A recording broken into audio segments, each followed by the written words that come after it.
talk about just the influx of puppies that you all been getting lately. So first off, how many puppies have y'all been receiving in the last few weeks? The last 2 weeks we've received 27 small puppies. There were 19 that were not even 6 weeks old, and some that were a little bit older. But this is probably the biggest influx of abandoned puppies that we've had in my 25 years here at Pets for People. Wow. And talk about the dumping that you were telling me about. Well, we had 2 litters of puppies, or really 3 litters, that were stuffed into 2 small carriers that were abandoned here even after we were open, but they abandoned in an area where we really couldn't see them when they did that dumping. We've had them dumped there's a small church down the street from us, and that seems to be a real dumping ground. There were 5 puppies there, 1 across the street, 1 at the gate. So it's just it's really been a real struggle for us to be able to find places to put these puppies while they become old enough for us to be able to put them up for adoption. Yeah, and it's illegal. It is. To dump. Yes, it's illegal. It's against the law to abandon animals.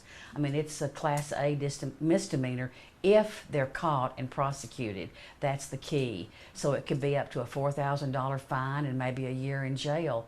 But people have to be caught, and it's so difficult for us to find the people or to even be able to see it when it happens. Usually it's done in the cloak of darkness or where somebody won't see them. And really, why do you think you all have been receiving so many puppies lately, now more than usual? I don't know if it's the economy. People are unsure about things right now and how the world is going. You know, people are always having lifestyle changes, moving, divorce, new baby, whatever. But it would be so simple to spay and neuter those dogs and cats.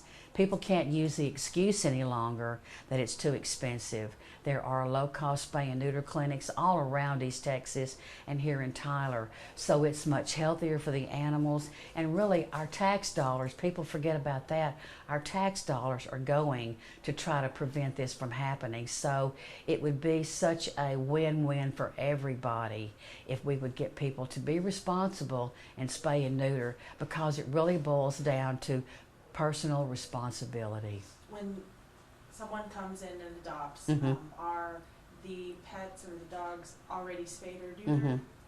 Yeah, when someone adopts, the older dogs, the adult dogs, are already spayed or neutered. But if the puppies or kitties are too small, then we give them not so much a voucher, but that's part of the adoption fee. So they can take them to our vet and have it done for free. So, you know, they say that one female dog and her offspring in 6 years can produce about 67,000 puppies. So it just gets out of hand so quickly. And if people would just spay and neuter, it would just solve the problem or really help alleviate the problem. But it's also twofold. It's law enforcement, you know, forcing people to be responsible and spay and neuter, and also it's the dumping that we're talking about. So if law enforcement would enforce the laws as far as abandonment and to spay and neuter, the twofold would really make a major difference in this pet overpopulation. What happens if someone does not spay or neuter their pets in a certain amount of time? What is that specific time frame? Well, it's supposed to be 30 days after a pet is adopted if they're old enough.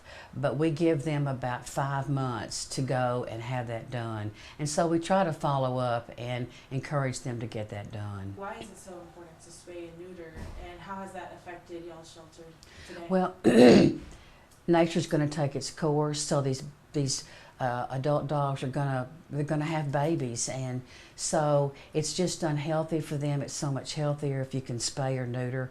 And then it's an environmental problem. You know, you've got animals that are spreading disease, maybe with bites that happen, and then the taxpayer dollars. You know, animal control is governed by the city, and so our tax dollars go for animal control. And if people are not responsible and don't spay and neuter and they abandon, then it affects all of us. And I remember you telling me before, fall and spring are the most common times for Mhm. puppies to be born. Mhm. How was it this past fall compared to now? We didn't have nearly the problem that we're having now with the dumping. And like I said, I think a lot of it has to do with the economy and people being so transient. And it's also, I think, a lack of commitment on the part of people. You know, these pets need to be part of your family. And how can you make a move or abandon the animals? It's beyond us. It's so inhumane. And these animals, these puppies and kittens, didn't ask to be born. And can you imagine what would happen to them if they weren't abandoned at a shelter, if they're just taken out somewhere and let loose? What's a message you'd like to share to these pet owners out there? Just spay and neuter and be responsible. They need to be part of your family. And if you really are not willing to make that commitment for 15 years, don't adopt an animal. You want to be sure. Yeah. Be positive before going into Yeah. something like this. Because there's a lot of expense, a lot of time and energy involved. And so if you can't commit to that, just don't adopt. Right. And how have you all been dealing with the high influx of animals coming in, puppies? Well, for us, we have to process the animals, so there are vaccinations to give, there's worming to give, and so it's really put a financial burden on us to take care of all these extra puppies, overtime for the employees, and it's just an expense that doesn't have to happen.